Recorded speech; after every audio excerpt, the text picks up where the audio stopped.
Labas vakaras, jūsų dėmesio į krašto naujienos. Laidoje matysite ir išgirsite.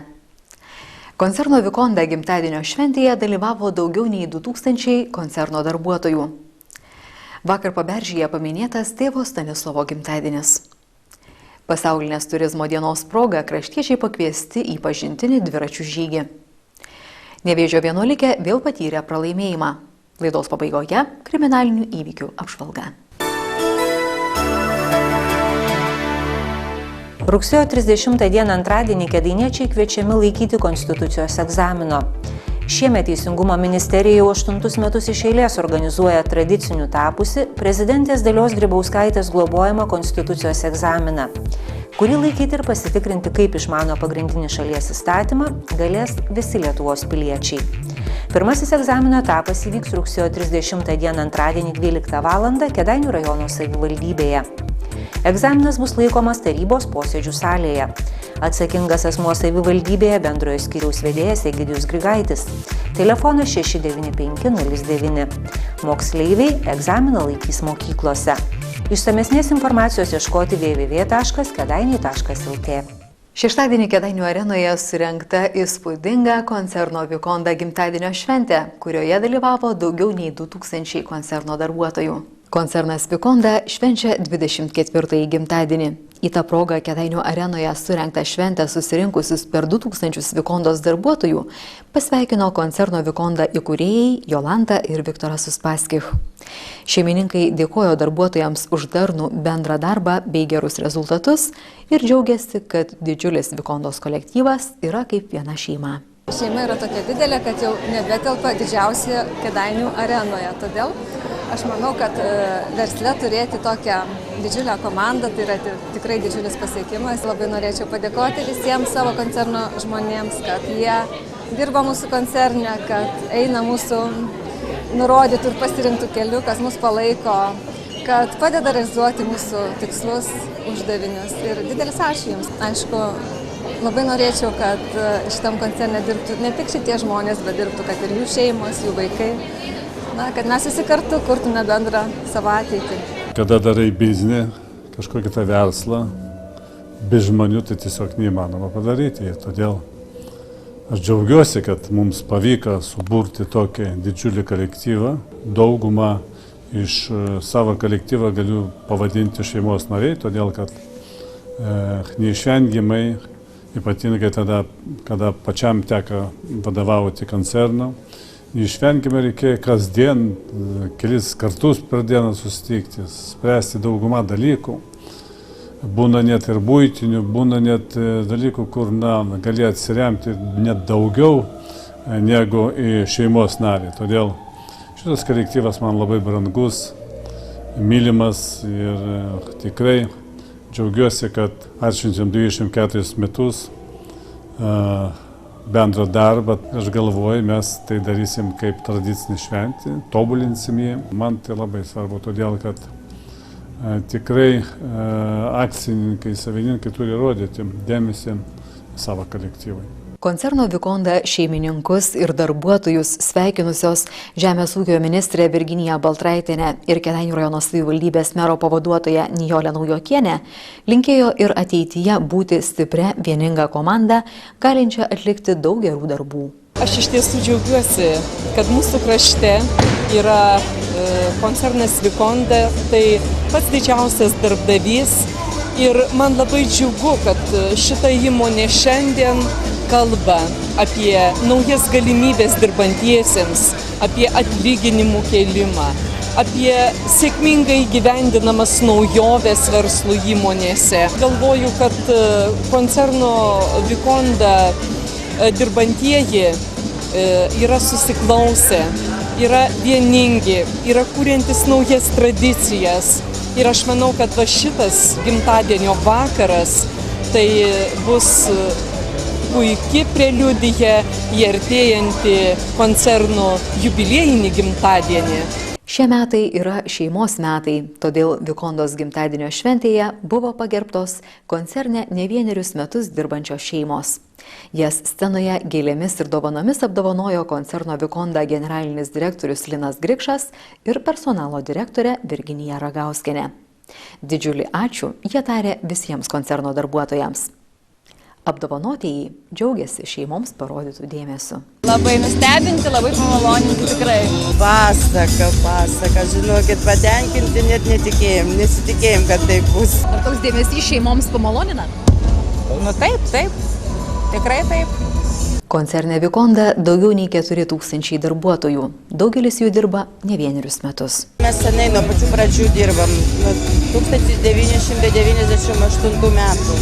Tai jau daug metų mes dirbam, taip išėjo, kad jau buvo darbų ir pradėjom dirbti ir aš, vyras, paskui sūnus atėjo dirbti. Patenkinti ir niekur mes neišėjom, taip kaip dirbam ir dirbsim toliau. Mama dirba irgi, koncerne Vikonda pasiūlė ir taip ir įsidarbino. Ar geros darbo sąlygos yra koncerne Vikonda? Nesiskundžiu. Geros darbo sąlygos. Dirbam šitiek metų, tai kodėlgi ne? Mes konservų fabrike dirbam, jau 8 metų. Taip jau atsitiko. Dviem smagiau. Kokios yra darbo sąlygos, ar tenkina? Jeigu dirbam, tai tenkina.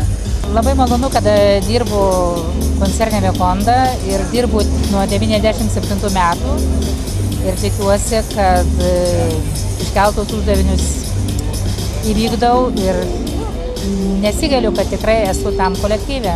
Į koncerno Vikonda gimtadienio šventę susirinkusiems darbuotojams buvo skirti ne tik gražūs padėkos žodžiai, bet ir įspūdingas koncertas, kuriame grojo Panevėžio muzikinio teatro simfoninis orkestras, dainavo garsiausi šalies solistai Merūnas Vitulskis, Kristina Zmailaitė ir Edmundas Seilius.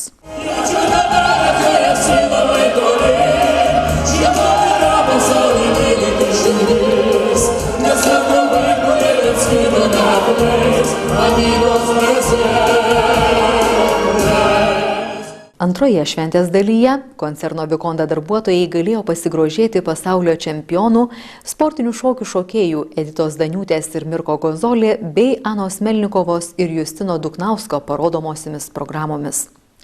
Mūsų pakalbinti šventės dalyviai sakė esantis sužavėti tuo, ką matė scenoje. Fantastika, tikrai labai gražus renginys. Nesinorėtų, kai jisai baigtųsi. Šventė labai patiko. Koncertas patiko. Viskas labai suorganizuota, labai gražiai, labai gerai viskas. Dėkui valdžiai, dėkui visiems, kad taip jau padarė. Ar norėtųsi, kad tokia šventė būtų tradicinė? Jo, būtinai. Kitąmet koncernas Vikonda švęs 25 metų sukaktį, tad šventė bus dar įspūdingesnė, sakė koncerno šeimininkai Jolanta ir Viktoras Uspaskich. Tęsime laidą. Vakar Paberžyje paminėtas tėvo Stanislovo gimtadienis. Paberžyje nepaliauja spindėti tėvo Stanislovo atminimo žiburiai. Šiemet koncerno Vikonda remiamas labdaros ir paramos fondas Viltis Vikonda Paberžyje surengė kamerinių renginių ciklą skirtą tėvui Stanislovui atminti. Pirmasis renginys vyko gegužę muziejų nakties išvakarėse. Antrasis minint tėvo Stanislovo 9-asias mirties metines. O šį savaitgalį žmonės į Paberžę rinkosi paminėti šio iškilaus kunigo gimtadienio. Rugsėjo 29-ąją Algirdui Mykolui Dobrovolskiui būtų sukakę 96.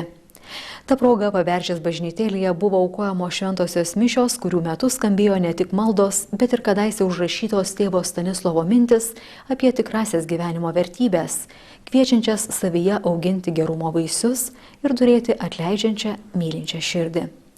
Gyventi ne dėl savęs, o dėl kitų. Toks buvo tėvo Stanislovo gyvenimo kredo. Daug metų su tėvu Stanislovu bendravęs Genrikas Galvanauskas sako, kad net ir gimtadienio dovanas jis skirdavo kitiems. Dovanos kaip tokios tikrai nepriimdavo. Aš kada pirmąsyk čia, kada pradėjau atsikėliau gyventi, jo gimtadienį padovanojau savo darbo skulptūrėlį. Paskui pažiūrėjau, kad jie kapuose ten ant koplytstulpio. Tai kaip greitai jos ten neliks. Kabrolelį, aš neturiu daiktų savo. Yra viskas skirta žmonėm.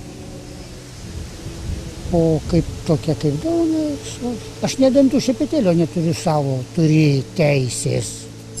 Tai toks jų reglamentas, regla tokia, to vienuolio. Ir apie tokias dovanas, kaip mes suvokėm, kalbos nebuvo apie tai. Didžiausia dovana jam, kaip žmogui, tai buvo bendravimas su žmonėmis. Paberžyje tėvas Stanislovas kunigavo ne vieną dešimtmetį ir atokiame rajono kampelyje įžiebė tokį dieviškos meilės ir tikėjimo aukurą, prie kurio vis dar skuba sušilti daugybė žmonių. Aš lankausi Paberžėje šiandien ir matau mūsų žmonės, matau atvykusius žmonės iš kitų Lietuvos kampelių ir jie visi šiandien tokie jautrus. Ir labai teisingai klebonas šventų mišių metu pasakė, kad mes iš tiesų turime pastiprinti tikėjimą ir turime ir galime visi kartu prisiminti tėvo Stanislovo mokymą, žodžius, mintis. Ir va štai, kai kartu yra ir Fondo Vilties Vikonda darbuotojai, kai kartu yra ponė Jolanta, kurios tiesiog širdinga globa va štai to Paberžės kampelio, kai kartu yra ir kultūros žmonės, kurie dalinasi talento dovanomis, mes turime gyvą tėvo Stanislovo Paberžį. Mes atvažiavom į metinės tėvo Stanislovo, prieš tai draugai važiavo į stovyklą ir buvo bendravę su juo, kaip atvažiavom, kaip ir paminėti jo. Su juo nebuvau susipažinus, bet pagal kaip aš girdėjau ir kaip man atrodo, jis buvo labai malonus žmogus ir manau, jeigu būtų jis gyvas, tai man būtų malonu su juo susipažinti. Po šventų mišių žmonės susirinko prie tėvo Stanislovo kapo. Prie jo pasimeldę grįžo į bažnytėlę, kurioje surengtas valstybinio Vilniaus kvarteto ir solisto Liudo Mikalausko koncertas Kur balti keliai.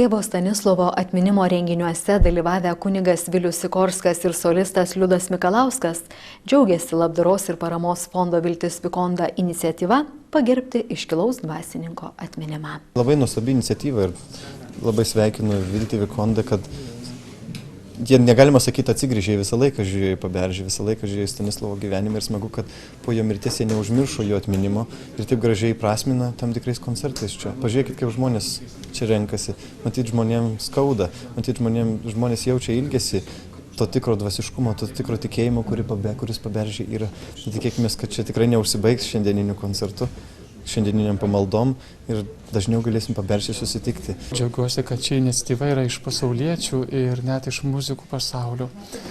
Tai vertinu labai puikiai, nes tai yra iš tikrųjų ne mūsų bažnytininkų iniciatyva, o tai yra žmonių tikėjimas, rodo, kad tikėjimas, kurį tėvas Stanislovas pasėjo, yra gyvas ir kad iš tikrųjų jo čia darbas nenuėjo veltui ir žmonės, manau, kad čia atveda ir savo vaikus ir anūkus ir tą tikėjimą žada perduoti. Pasaulinės turizmo dienos proga kraštiečiai pakviesti į pažintinį dviračių žygį.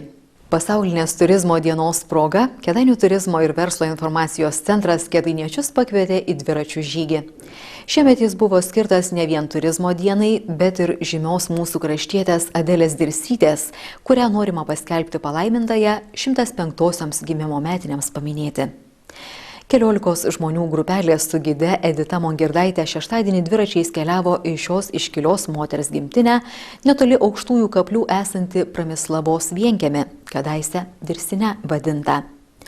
Keliautojus pasitiko čia vasarojanti Adelės Dirsytės dukterėčia Irena Liupkevičienė. Ji noriai dalijosi prisiminimais apie kadaise čia gyvenusią Adelės Dirsytės šeimą, aprodė sodyboje išlikusi ūkinį pastatą. Garbaus amžiaus moteriai sunku vienai tvarkytis, tad žygio dalyviai suskubo į talką. Vienas šienavo, kitas priskaldė malkų, o paskui visi drauge pasistiprinę leidosi į kelionę, kurios metu aplankė ir kitus įdomius rajono objektus. Pasaulinės turizmo dienos proga surengtų pažintiniu žygiu kėdainiečiai liko patenkinti. Aš labai sveikinu tą iniciatyvą ir labai džiaugiuosi, kad pavyko žiūrėti Kėdainių krašto televizijos žinias. Ten pamačiau anonsą ir sutapo taip, kad turėjau laisvą laiką ir prisijungiau. Ar įdomu pasižvalgyti po savąjį kraštą? Labai įdomu. Tokią vietą aš pats vienas tikrai niekad nebūčiau radęs. Ar pirmą kartą įsiruošėte į tokį žygį? Ne pirmą, antrą. Dalyvauju iš tikrųjų ir labai patinka. Iš vis patinka aktyvus gyvenimo būdas, o čia to labiau ir pažintinė kelionė. Lankomės Dirsytės vagimtinė, iš tikrųjų labai malonu, kad daug aktyvių žmonių susirinko ir iš tikrųjų verta. Nes pakankamai mažos, menko žinios buvo, o čia tikrai praplėtė akiratį. O įdomiau keliauti į užsienį, po Lietuvą, ar įdomu pasižvalgyti ir po savąjį kraštą? Sakyčiau, žmogui judėti apskritai reikia, bet pirmiausia reikia pradėti nuo savo šalies, nuo savo krašto ir pakankamai, man atrodo, savo krašte yra dar neaplankytų vietų, taip kad siūlyčiau nuo Lietuvos pradėti. Ne vienerius metus Kėdainių turizmo ir verslo informacijos centre dirbanti Edita Mongirdaitė sakė pastebėjusi, kad kėdainiečiai vis aktyviau keliauja. Kas nustebino labai, mes nuo praėjusių metų gruodžio mėnesio pradėjome organizuoti ekskursijas po Lietuvą, rinkti tiesiog grupės iš miestiečių. Tai gruodį buvom išvažiavę su pustuščiu autobusiuku, o dabar tikrai surinkam didelį autobusą ir nesutalpinam žmonių. Norinčių keliauti yra tikrai labai daug. Pasak Editos Mongirdaitės, šiemet pagyvėjo ne tik vietinis turizmas. Lietuvos viduryje esantis Kėdainiai vis dažniau sulaukia turistų iš svetur. Užsienio lankytojų daugiau, žymiai daugiau ekskursijų, ypač savaitgaliais. Mes pats Turizmo verslo informacijos centras teikiam ir gido paslaugas, vedame ekskursijas lietuvių, rusų, anglų kalbom. Ką pastebiu, kad mažiau moksleivių grupių, jie daugiau renkasi muziejaus šaunias edukacinės programas, nes moksleiviams natūralu įdomiau, bet pagausėjo savaitgalinių ekskursijų. Tiek iš Latvijos, tiek iš Amerikos, tiek šeimų, tiek kolektyvų, tiek pavienių žmonių. Na, iš tiesų, ta turizmo visa infrastruktūra, jinai keičiasi, gerėja. Kiek susilaukia komplimentų ir aikčiojimų, kaip pas mus gražu, galbūt žmonės atvažiuoja į Kėdainius su mažesniais lūkesčiais į provincijos miestelį, bet tikrai kartais kėdainiečiams reiktų išgirsti labai gražių komplimentų apie jų miestą, net ir pati pakeli galvą ir pasižiūri, kad, tikrai kaip gražu. Sporto naujienos.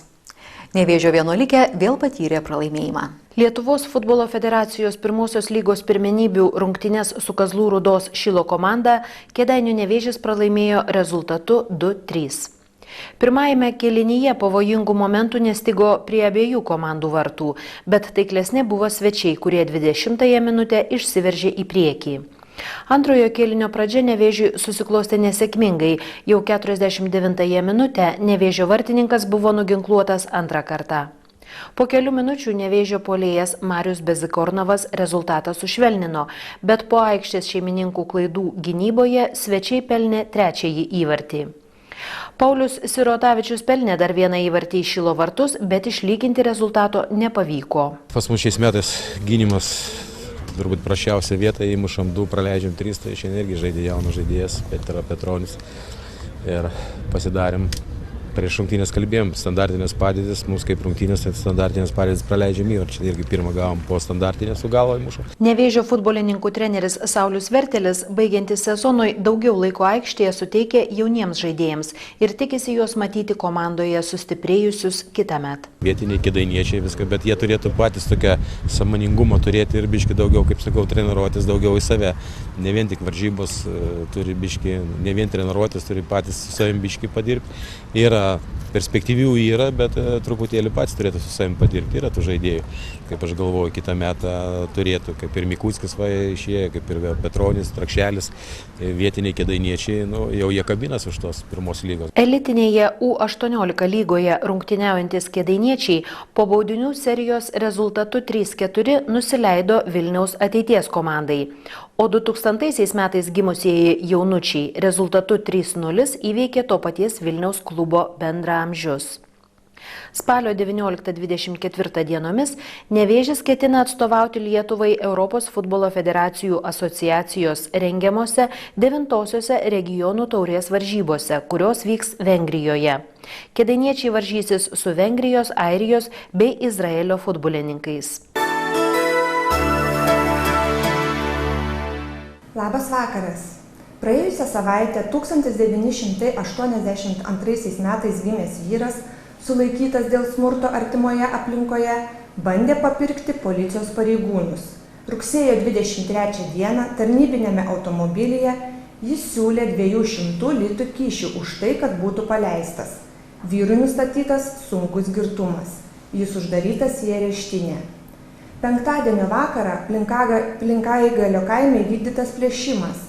19 valandą pro nerakintas duris įsiveržė 4 nepažįstami jaunuoliai, kurie sumušė 3 asmenis ir pagrobė piniginę su litais, asmens tapatybės kortele ir įvairiomis nuolaidų kortelėmis. Vienas iš nukentėjusiųjų pasigedo namuose buvusių 2 akumuliatorių, taip pat kieme rado apgadintą savo automobilį. Nustatyti įtariamieji 4 asmenys, vienas iš jų nepilnametis. Visi jie buvo neblaivūs, įtariamieji uždaryti į areštinę. Šeštadienį Akademijos miestelėje prie daugiabučio namo rastas sužalotas vyras. 1962 metais gimusiam akademiškiui diagnozuotas veido sumušimas bei pjautinės žaizdos veido, kaklo, krūtinės ir pilvo srityje. Vyrui nustatytas lengvas girtumas, jo būklė stabili. Savaitgalį Akademijoje įvykdytas dar vienas nusikaltimas – vagystė. To miestelio gyventoja atėjusi į savo sodo namelį pastebėjo, kad ant durų nėra 2 pakabinamų spynų ir viduje pasigedo kastuvo ir šakių, 4 kg svogūnų, 200 vienetų svogūnėlių bei 4 naujų maišų. Padaryta 324 litų žala. Visus turinčius vertingos informacijos policijai prašome skambinti anoniminiu pasitikėjimo telefonu 53342. Jeigu reikia skubios policijos pagalbos, skambinkite telefonu 112. Šį vakarą tiek. Ačiū uždėmesi. Po laidos orų prognozė, informaciniai pranešimai bei laikraščio Rinkos aikštė naujausio numerio apžvalga. Sudie.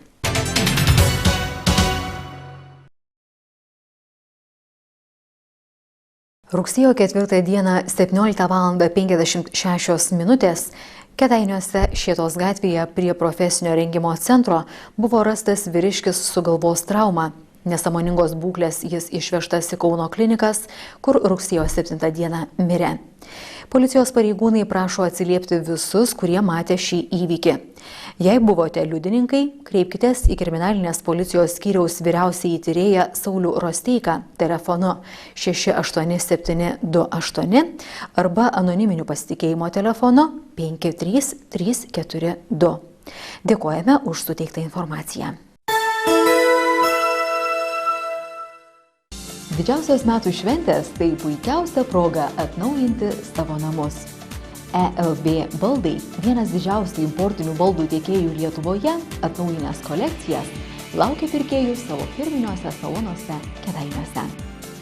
Žinomiausių pasaulio gamintojų, miegamojo, svetainės, vaikų kambario, valgomojo ir virtuvės baldais apstatyta